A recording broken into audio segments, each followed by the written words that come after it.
Welcome to the Puro Podcast. I am CP34, aka the Big Dipper. And I am Mike Lake, aka Mike Lake. It's just Mike Lake today. I'm on business time today. Right. This is a Presents episode. This is Puro Presents. Laquita Scott, how you doing? I am great. How are you guys? We good. Thank you for being here. Thank you for being here. We 100% appreciate you sitting in with us here, or virtually sitting in with us. Pleasure. It's not the same energy, but I love it. I'm happy to do it. It transcends. We can feel it. We can feel it. Okay, it's a vibe still. Okay. And the dogs are in the kennel, so we good. Everything good. Yes. Don't judge me. Do not. No. Don't judge me. Hey, listen. If I can get rid of them, I would.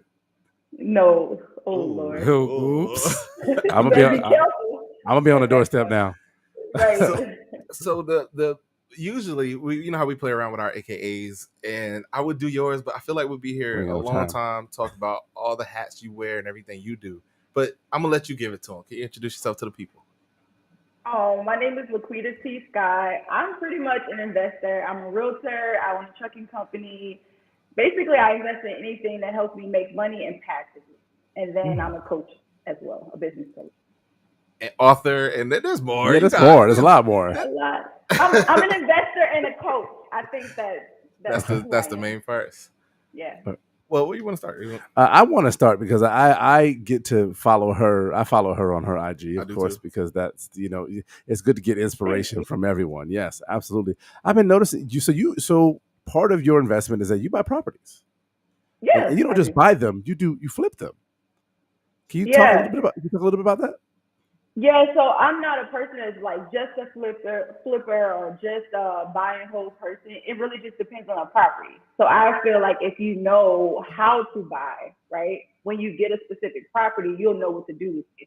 So anytime I go into invest into a property, it's like, oh, I might want a rental in my portfolio at the time. But if it's in a place where everybody owns their home, I'm probably going to flip it. That makes more sense, right? So I can't just rent out a place where it's like a buy and hold area, or if it's a place where everybody's renting, I'm not gonna flip it there, right? So if it's like low income, everybody's renting in the area, it might be not too fitting for a regular single family home. Like I'm not gonna do it there. So I don't really say, hey, I'm just a flipper. I'm really just an investor. If it makes sense, I'm gonna do it. Right. But I understand the basics. I think understanding how it goes is really important, so you know your exit strategy. You must have an exit strategy. What do you mean by that, Laquita? What do you mean by exit strategy? You just gotta know what you're gonna do with the property when you get it. Just like I was saying before, like I'm not gonna go into an area and everybody's renting and then try to put a family that's wanting to settle down and be there for a while. Like I have a lot of Section 8 properties. I'm not gonna flip in the area. I'm gonna do a buy and hold in that area. Yeah.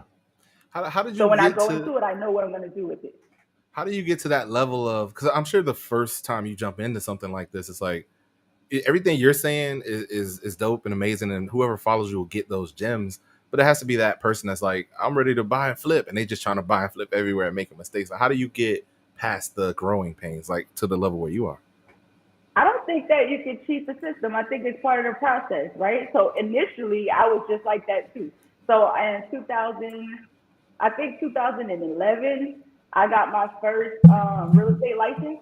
And at the time, I thought you needed a real estate license to invest in real estate. That is completely untrue, right? So my mother, who was an agent, I was like, oh, no, I don't want to be an agent. But I knew that if you flip, that's the only thing I knew at the time, that if you flip properties, you can make money. And then I also knew that investors make profit. Agents, they make commissions. So that stayed in my mind. I was like, hey, so I was getting my first master's degree at the time. And then on my break, I actually went and got a real estate license because at the time I thought you needed to be an agent, right? So more so trial and error. And when I got there, I was in New Orleans. I went to Tulane for a master's in social work. I also have a master's in business. At the time, everybody there was buying a duplex, staying in one side, and renting out the other. Yeah. Right? But in a place like New Orleans, in that area, that's actually pretty common, depending on where you are. Like I'm in Florida. You guys are in Florida. It's not really as much. So again, I think you got to know your exit strategy. You also have to know your market. What works in my market may not work in your market. So in New Orleans, that was the thing. right? So I thought that you needed to get your license, but the trial and error told me that, hey, you don't Not actually have to quite. get your license, right? Yeah. But part of who I am is trying to figure out how to make money off of everything that I do, right? Because everything is a learning experience. I don't think that you actually take the L. You look at it in the moment like, dang, I really didn't want to go through this, or I didn't have to go through this. But in having my real estate license, there is so much that I learned in that class. So when I was ready to actually buy my first property, I knew how to buy like an investor. I knew what the agents were thinking. You know what I mean? Like I Because had you were more on both knowledge sides. about exactly. I Yeah. had more knowledge about it. And then when I got to a different level, because I was a financial advisor for a while, I'm sure we're gonna talk about it. But when I when I got on a different level, it was like, dang, because I was known for managing money and then being really good with my own portfolio. When I actually told people, because initially I just wanted to invest, right?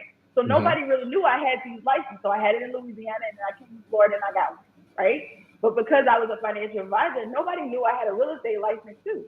So when I put it out there, it was like, dang, I can Yeah. invest and I can come back and sell your property. You know what I mean? So I think Right. everything is just trial and error. But if you learn to take whatever knowledge that you gain and actually apply it, which most people don't do, right? We learn a whole bunch of stuff, but it's all irrelevant unless Yeah. you It's just actually apply the info. information. Yeah. Right. So in my mind, my now investor, full-time entrepreneur, financial advisor brain has learned to try to flip anything to make more money. So if it's something that costs me money, in the back of my mind, I'm like, dang, how can I make more money off of this? Like, there's another way I'm to gonna make money. monetize it. So, right, but it all came from everything that I know how to make more money in multiple ways came from me either learning something or having a bad experience with it and just trying to figure out, because that's when you really learn the most, what happened in that process to make it better. So there's no shortcut if that's what you're looking for. And it's so funny because it's been some time since I've heard you say this. Again, the first time I heard you was with another podcaster, and I'm going that my brain is exploding because it's like it's concepts that you're coming up with are not the concepts I know you learned in your real estate books. You're piecing stuff together, right? If I'm not correct, you were so this is not one person told you this from this person. You're taking this aspect from real estate class, this aspect from financial advising, this aspect. But if I'm not correct, you're also in trucking. Yes. So you're taking these different aspects and you're applying it into this like funnel, right? To like, hey, how can I make money? And I think what I guess the question that I have is that what do you say to the Joe Schmo who's like, well, I got my real estate license, or I went and I got my business degree. I'm sitting here and I have maybe a couple bucks in my pocket. How do you get them to get to your level? How do they get there? Now, obviously, don't tell us the whole thing because that's your moneymaker as well. But give us a little bit of information, as much as you can. I think forward moving, like keep growing. Like the beginning of that story was, hey, I got my real estate license. At the time, I was getting a master's in social work, right? So I'm really good with like emotional intelligence for my master's in social work. And like you said, I piece everything together. So if I'm just talking to you guys, I'm like, dang, I like how they did the podcasting. I like the link that they sent me. You know what I mean? Like everything is turning for me. And I think that you can learn something from everyone. But I didn't just jump off the bridge and just started doing everything at one time. It was like I slowly applied everything that happened in my life as opposed to like I gotta make $1,000,000 today. I tell people, hey, just make 100. So if you can find something on the side that allows you to make 100, then if you can make 100, you can make 1,000. You can make 1,000, you can make 10,000. I really believe that. And something else that I've been seeing a lot lately is your financial ceiling. So if you guys follow me, one of the things that I don't think that I was able to articulate it in such a way before, but something that really has my wheels turning is like, man, we never really realized that we had a financial ceiling at some point. And most people actually do. You think that you're only capable of making X amount of money. So I was saying for me, $10,000 a few years ago was actually a bunch of money. And it's not a bad thing at all. If you make $10,000, you can pretty much live a decent life, a comfortable life, right? Yeah. But it may not be the exact life that you're looking for. It may not even be you hitting your full potential. It's something somewhere along the lines. Anytime I pull my actual followers or talk to anybody, the magical number is 10,000. I have no idea where we got it from. Who started that? Yeah. Right. But everybody's like, man, if I make 10,000, man, if I can make 6 figures, it's up. And I'm like, dang, when did that become some type of financial ceiling? And I realized, like, hey, that's actually not even a lot of money I just challenge everybody to, like, if you're making 5 right now, then change the standards to 7 in your head, and then continuously grow from there. But I don't think that you should think like, hey, let me go from 6,000 a month to 60,000 a month. It's totally possible, but highly unlikely. I think that if you move in baby steps, then you'll keep going forward. So to answer your question, it's just to take what you know, apply it as quickly as possible, and then don't put any pressure on yourself about like, oh, if I didn't make it, right? So if people had this backstory where it's like, well, I'm not supposed to be here, or I'm making $5,000 a month and my mom only made 3,000, so I'm doing well, which I hear very, very often. Like, do not put that ceiling on yourself. Like, if you do great, great. If you just make a little bit of movement every month, even better. Like, just keep going. I think that my journey, or anybody's journey that people see on Instagram, is really a highlight of all the good stuff. We don't say every little thing that was bad that happened. And most people I know took some hits, but the thing that I feel like we all have in common is we take the hits and we keep moving very, very fast. The thing that I notice, even with a lot of clients, is more so if you get some type of hit, whether it was in the beginning of your life, currently, like, it keeps you down way too long. And some people never get back up. The people that I find do very well in life, they take the hits and they really keep going. It's part of the journey.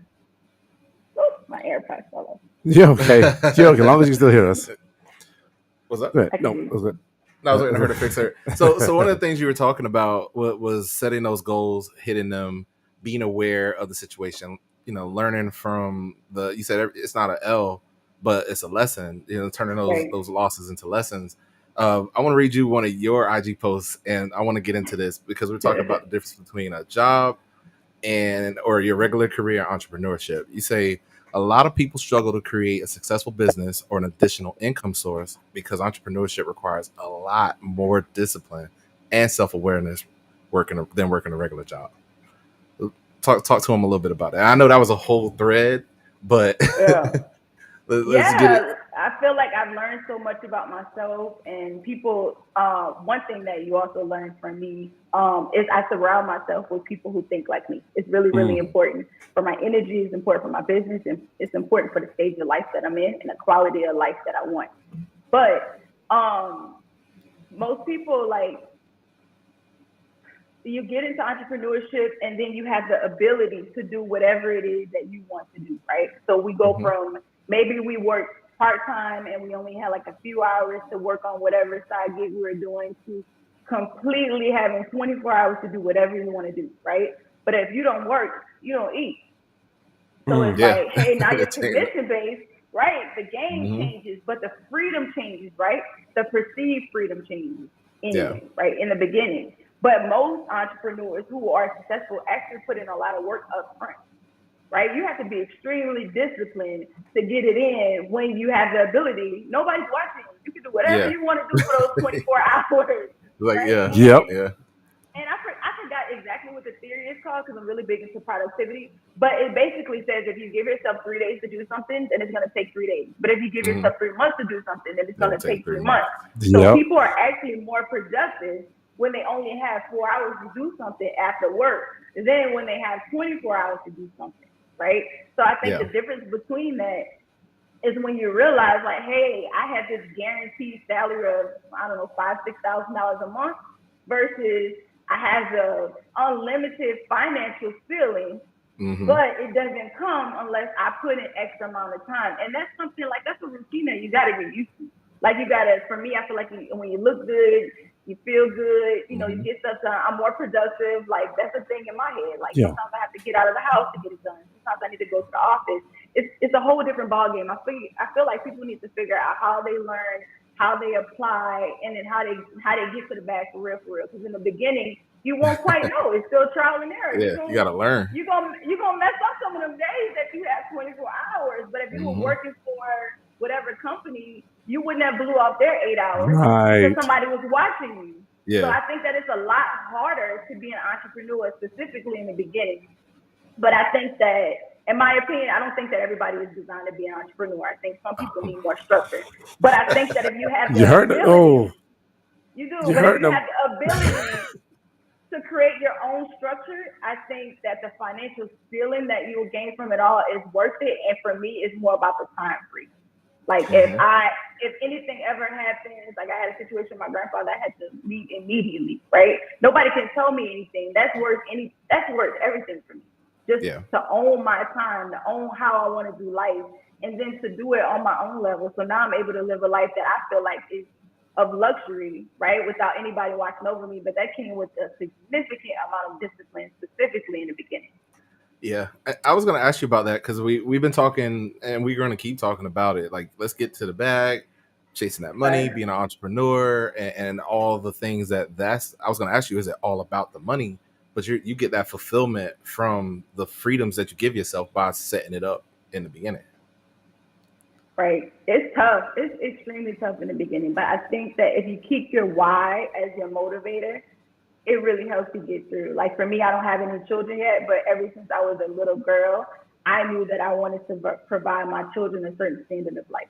Like that was extremely important to me, and it still is. So to have them pretty much secure before they even born, I'm like, damn, I didn't even know that was a real thing. But going back, this is when I realized putting everything together, like you said before. I was a financial advisor, and I remember doing wealth planning for some of my clients, and they were planning for their unborn children. So everything really comes back full circle. I didn't know that was a thing in my community. The like blueprint. what? A lot of it's not. No. That's not a thing. We don't even plan the children. Yeah. So that's that. So no, you're right. And so just showed up. Right, just knocked on your door one day. Stork brought him. The stork. But it's funny that you said that. It's funny that you said earlier too that not everybody's meant to be an entrepreneur, because we have a good friend, Tanya Jones, who also does real estate in St. Petersburg, who said the same thing. Not everybody is meant to be an entrepreneur, and I think that's you might be cutting a lot of people in the gut by saying that, but it's the truth, right? Because I think so many people, I'm an entrepreneur, I want to build this, but they don't have that. Well, you got to be working sometimes 26 hours a day, and it's only 24, you know? But I don't think, but to clear it up, I don't think that everybody is meant to be an entrepreneur, but I do think that everybody is meant to be an investor, and that's different. Okay. Ooh, yo. Can I ask you this question? In something. I want to ask. I see you got. No, you good. It's all about you. So you cut me off anytime you want to, and I don't know if I'm stepping on toes, because I saw it over there and it's a hot button for me. Also, one of your posts. One of your posts here. I'm still in Mike's notes. Says a client will become a friend quicker than a friend will become a client. Ooh, please speak on that. See, I don't really have the message talk for you. Come on now. See, media social media is also a bit of an interacting thing. Sometimes I post stuff that I know would be more relatable to other people, right? I have honestly had a lot of success in that area where my hometown has supported me crazy, my family has supported me like crazy, but I know that it's not sustainable. And then I do a lot of coaching, right? My favorite thing to do is one-on-one coaching. I think that you get the most benefit out of that, especially in the beginning, to get structured, to get guidance, to get some of those. I don't think you have to make all the mistakes, right? So it's an opportunity for you to learn from somebody who's been there, done that type of thing, and then allows you to be vulnerable. So the reason that I posted that is because a lot of people can relate to it, and social media is about engagement. But I do agree that sometimes, especially in my profession, luckily I've been on the other side of it. So ever since I was a little girl, I was selling stuff at school and trading pencils and all of that most entrepreneurs do. People confiding in me about money. I was a little girl who always had money. I was 16 years old. I bought a brand new car. I put down $8,500. I went to college. I paid the car off the following year. Like, I've always been like very money focused. If I want it, I'm going to get it. And I'm sure a lot of it came from my mother, because she's the same exact way. She's the same way. So yeah. So for me, it was a little different, but honestly, most people, you're not going to get that support. I think for me, because I also talk money and then I teach you how to make money, there's not a soul out here that they don't want to make money. Like, I can talk to anybody. Ain't nobody, right? Ain't got time for that. Right. No, nobody cut me off on that story. So, but most likely your family and your friends, dang, this thing keeps coming up. It's okay. Hold on. Your family and your friends won't actually do it. So if I was selling yogurt, if I was selling some one-off thing, right, they probably wouldn't be as supportive, right? Because they're not just supporting me on the strength of just supporting me. they're supporting me on the strength of they're getting something money from right. it. So so I think that that's a little different. But I don't think that people should get hung up on it either. I think that if you went into business and that's the only clients you had, it wouldn't work anyway. So for me, I think that I think business is very much so not getting emotional about much of anything, and that's a big thing that I've had to learn. Because I've gotten emotional about things like, oh, I wouldn't do this to this person, or this client shouldn't talk. Right, this client shouldn't talk to me like this, or I tried to help this person and they tried to stab me in the back. Like, I had a lot of moments where I just feel like that is wrong. Like, that is really wrong. But it's also part of business. A lot of the industries that I work in are male driven. I'm a woman, right? A woman who looks, I think, fairly young. You know, I'm coming in here. I'm very young. We ain't gonna ask you how old he is, but you do look fairly young. Yes. Well, thank you. Yes. Yeah, I'm kind of assertive. Right. So when I go places, it's a little different. So for me, I think just being knowledgeable of whatever field you're in, being confident, and then also being able to manage your emotions, whether that's with friends, clients, your boo thing, whomever. Because I always say sometimes it's just going to be you and God.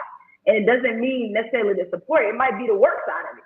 It might be like, dang, I cannot push out this work right now that I know I need to do by Sunday at 5 p.m. You just don't have the energy. Maybe something happened in your life. Business is hard, and business doesn't stop anything that's going on personally, right? So there's a lot of days I had to push through when things were going on with me personally. So I think that if you let your emotions kind of lead your journey, you're going to be in for some stuff that you ain't ready for. But if you can understand that it's all part of the journey and data is everywhere, like you were saying, I kind of pick up on stuff. I just feel like you're gonna be great. But invest in something, even if it's not one of your business. Can I pivot us real quick, just a little bit? I'm gonna put myself on the hot seat. Okay. Let's talk about credit. And credit, we may say person A is me. Credit needs a little love, and person B, credit might be a little nice, and I can only imagine what yours is. It's something that I wouldn't even say preach. It's something that you speak on a lot. Building credit. Tell us about some of the. This ain't even feel like the kids just coming into credit. People who might be in my position that need a little loving on their credit. How do we get that up? I think it's more so about credit building. So for me, like understanding your credit report, understanding the lines that are on there, understanding if you did have some hiccups in the past, what's hurting you more so than others. Like if you had something within the last year versus if you had something that was a few years ago, should you focus on credit repair versus credit building? I'm more so of a credit building person. Help you understand what it means to get credit and also what it means to build it, because I feel like bad credit is very expensive. A lot of us actually have money. Absolutely. Right. So a lot of us actually have money. I found, and I talked to a ton of people that have money. We don't know what to do with our money, but specifically, we have been around people who are bad credit. Either credit was a thing where it's just like, oh no, credit is bad in general, or it's you like mess it up and you, like it's. I don't want to say it's bad. I think it's internal, like depending on what your environment was at the time. So for me, with my environment, my mother always talked about credit being a good thing. In fact, being better than cash. So it stuck because I was so young and my mom was talking about credit so much. And then I have family members who it wasn't like that. And she'll give an example. So I was like, damn, I can't be living like that. Yeah, you don't want to be them. Right. Right. It was really, she would always talk about it, but she never went into detail. So my mom never really taught me about credit per se. It would just be something like, because my credit good, I can go to the lot and get whatever I want. Or she had all those credit cards. So we were always fine and she knew how to manage it. So as I got older, I understood more so about credit, but then I understood credit building as far as like credit limits. And then also so the credit bureaus basically, or the creditors in general, they're looking at your whole file. So a lot of us are like, hey, we're in the 700 club. And then they're still getting denied for certain things. Yeah, because you still got stuff on there.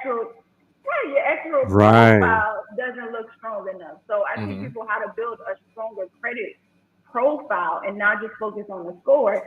And also what to do with the damn credit. Because the number one thing people talk about all the time is an 800 credit score or $100,000. And they ain't doing that money because you don't know what to do with the score no way. Right.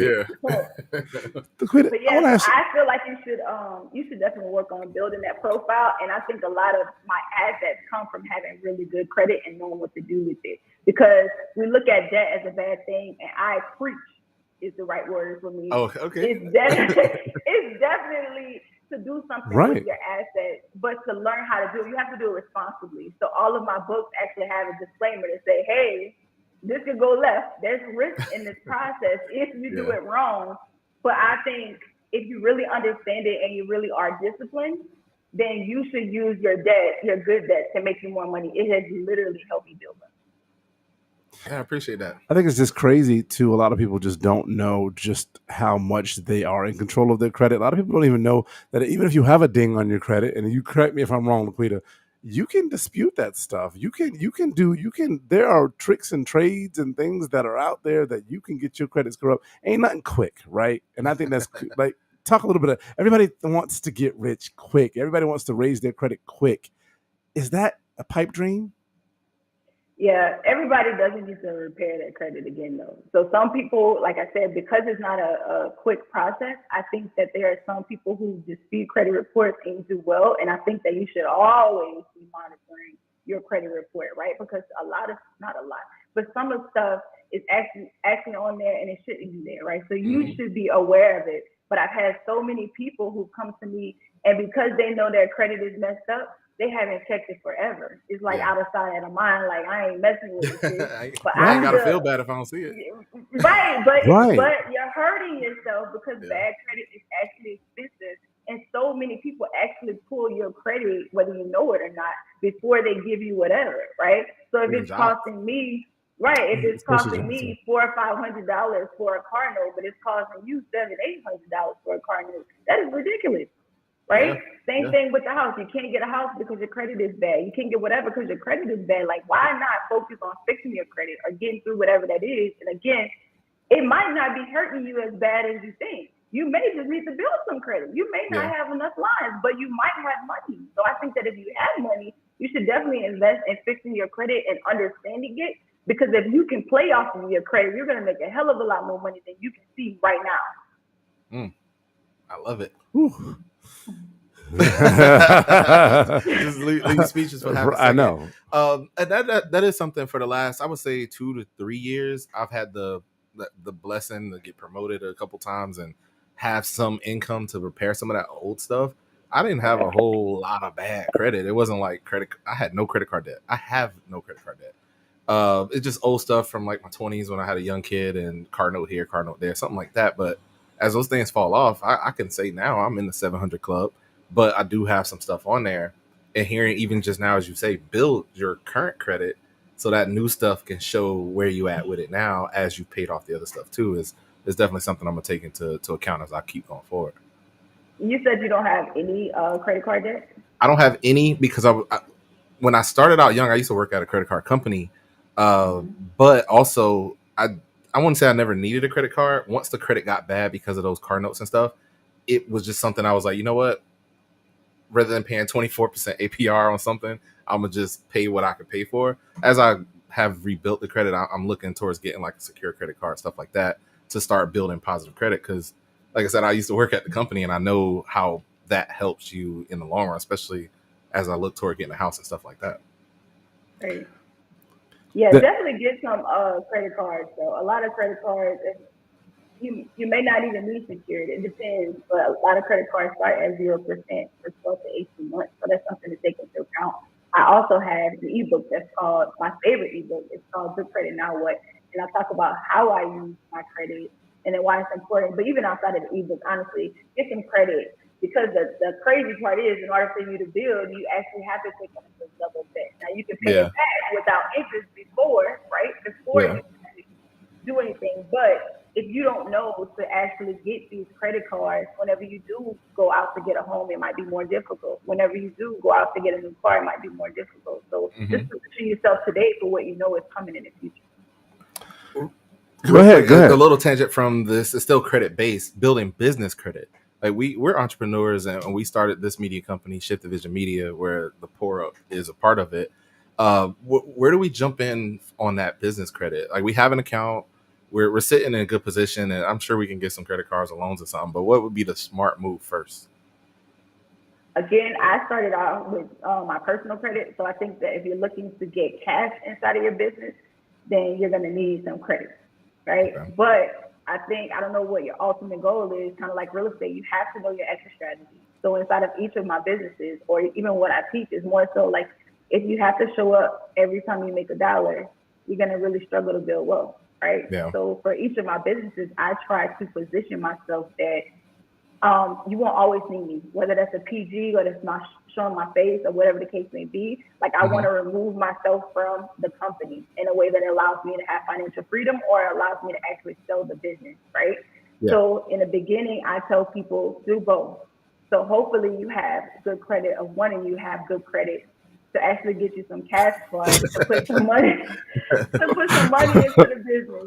Yeah. But on the flip side, I think at the same time, you should actually build credit without your social security number. And you probably heard of like the tier 1 accounts, tier 2 accounts. It's more so of a process. And you won't get much, but it allows you to put something into your business to show, hey, you know, these people have been paying us. And it also allows them to say how long they have been paying us. So when you do go to get other assets in the future, it's easier. And I wouldn't say it's tricking the system, but you want to give yourself a business score, right? So if you have a personal credit score, you want to make sure that you have a business credit score. So for me, I think that you should do them both. So you can start off and get more, whether you put yourself on the back or not. But the exit strategy, hopefully, is one day that this operation, this enterprise can work without you guys actually interviewing. Kind of like on your leisure, right? They have right podcasts going on right now, and they just picking hot people and they putting them in the seat. They have a great platform. The people that they're picking have a great platform, and they're getting a percentage still off of our leisure platform, right? But it doesn't require that they actually show up for every single podcast that they have. It's all about positioning. Oh, definitely appreciate that. We're going to take those tips, and we're here for the business class. You have a consultation or one-on-one. Where can people find you to get into these types of conversations, but in more in depth? Yeah, so it may or may not be in my bio because we're debating on taking it out. Get too many hits. It's a lot. I love them. I actually prefer one-on-ones, but we're in the process of doing like a mentorship and doing a few other things that allow me to get to more people, and then at a certain scheduled time. So it may or may be in my bio by the time you air this and not. If not, ltsmassociates.com, or you can go to my Instagram, Laquita T Scott, click on a strategy call, and then you can have a one-on-one with me. Or look out for the classes, because I might jump in one of those when you put it together. That sounds dope.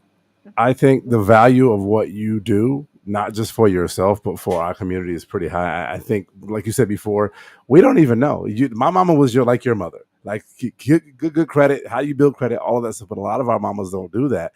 And if you didn't have a mama do that, you have Laquita Scott now. So make sure y'all tap into her, because I again, every time you talk about this, it's now my second time I've heard you go through this. I have to sit on it, and it blows my mind. Yeah. It blows my mind every time. So that's pretty amazing. Do you have something else? No, I was just not the poor presents Laquita Scott, right? Laquita T Scott. To be so young and you look good, you out here working, you dress well, you carry yourself well, you speak well, and you know your shit, to put it bluntly, and that is so dope. I love seeing the optics and being in a room with you, talking to you. People need to find you and follow you, because the tips is real and they raw. I like how you just hit them with the facts, and you're like, hey, here's a thread, and you'll hit them with six tiles, and the information's right there in front of you. But it might mean something different to Laquita and her businesses, Mike and his, but the follower might have their own things that they can apply to. And I just really appreciate you, man. Thank you. Yeah. Thank you. And on that note, I didn't have anything else. No, I was going to, Laquita, is there anything you want to promote or put out there to the people? Because we definitely want to get you back to your money, because I know we keep you from it. Yeah, I'm fine. I just want to say thank you guys for having me again. The energy is always great. I love the fact that you said I'm raw, because I do like to go straight to the point. I don't like all the extra stuff. So I know that I might not be for everybody with that, but the community needs to hear this for sure, and quickly. And we'll take it. That's all right. You okay? You okay? But you can find me at Laquita T Scott on Facebook, Instagram, TikTok, or ltsandassociates.com. Awesome. I'm gonna pick up one of them ebooks. I'm gonna get that good credit. What now? Yeah. And I'm gonna talk to you about it. I'll message you. Right. Yeah. And I'll close on this note because I love how you say people don't know they think 10,000 is great. And because my wife all the time goes, I always ask her, what is enough? She goes, it's never going to be enough. And so I think we all got to have that thought pattern, right? It's never going to be enough. Always be chasing more because you are capable of more. So, yeah.